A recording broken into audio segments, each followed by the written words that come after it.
ஒரே வாரத்துல இந்தியால 4 மடங்கு அதிகரிச்சிருக்க கொரோனா. மீண்டும் ஊரடங்கு அண்ட் மாஸ்க் கட்டுப்பாடு வருமா? அதாவது இந்தியால கடந்த சில நாட்களாவே கொரோனா கேஸ்களின் எண்ணிக்கை வேகமா அதிகரிச்சு வருது. சமீபத்துல கூட மத்திய சுகாதாரத்துறை, அது மட்டும் இல்லாம சுகாதாரத்துறை செயலாளர் கேரளா உள்ளிட்ட மாநிலங்கள்ல வைரஸ் பாதிப்பு அதிகம் உள்ளதா குறிப்பிட்டிருக்காங்க.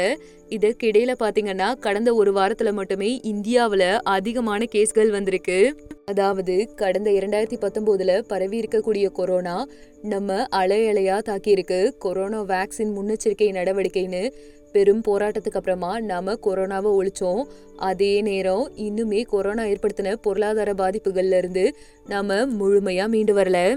இந்த சூழ்நிலையில கடந்த சில வாரங்களுக்கு முன்னாடி ஹாங்காங், சிங்கப்பூர் உள்ளிட்ட ஆசியாவில் சில பகுதிகளில் கொரோனா கேஸ்கள் அதிகரிக்க தொடங்கியிருக்காம்.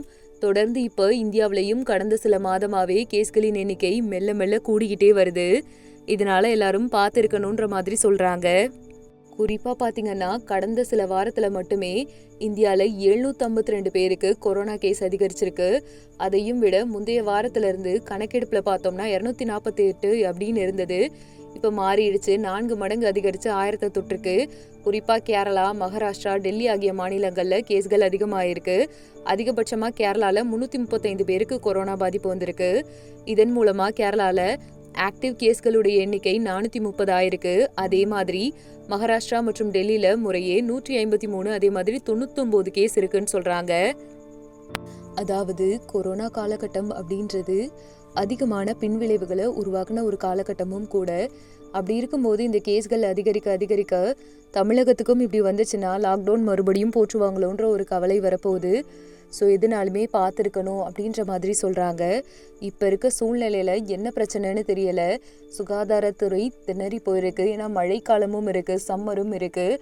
ரெண்டும் மிக்ஸ் ஆகுறதுனால சீசனல் ப்ராப்ளமாக இது ஆயிடுச்சான்னு புரியலை. லாக்டவுன் மறுபடியும் வந்தால் நம்மளுடைய பொருளாதார சூழ்நிலை எவ்வளோ பாதிக்குன்ற கேள்வி இந்த இடத்துல வருது. வேலை இது புதிய வகை கொரோனாவா இருக்குமோன்ற சந்தேகமும் இருக்குது. இந்தியாவில் இப்போது பல்வேறு பகுதிகளில் கொரோனா கேஸ் அதிகரிக்குது. இதுக்கிடையில நமது நாட்டில் NB 1.8.1, அதே மாதிரி LF7 இந்த மாதிரி புதிய ரக கொரோனாலாம் கண்டுபிடிக்கப்பட்டிருக்கு. இந்த இரு வகைகளுமே உலக சுகாதார அமைப்பு கண்காணிப்பு பட்டியலில் வைக்கிருக்காங்க. இதுவரைக்கும் இந்த வைரஸ் அதிக ஆபத்தை ஏற்படுத்தும் அப்படின்றதுக்காக உறுதியான ஆதாரம் எதுவுமே இல்லையாமா. நீங்கள் இதை பற்றி என்ன நினைக்கிறீங்கன்றதை கமெண்ட் பண்ணுங்கள். நம்ம சேனலை லைக் பண்ணுங்கள், ஷேர் பண்ணுங்கள், சப்ஸ்கிரைப் பண்ணுங்கள். தேங்க்யூ.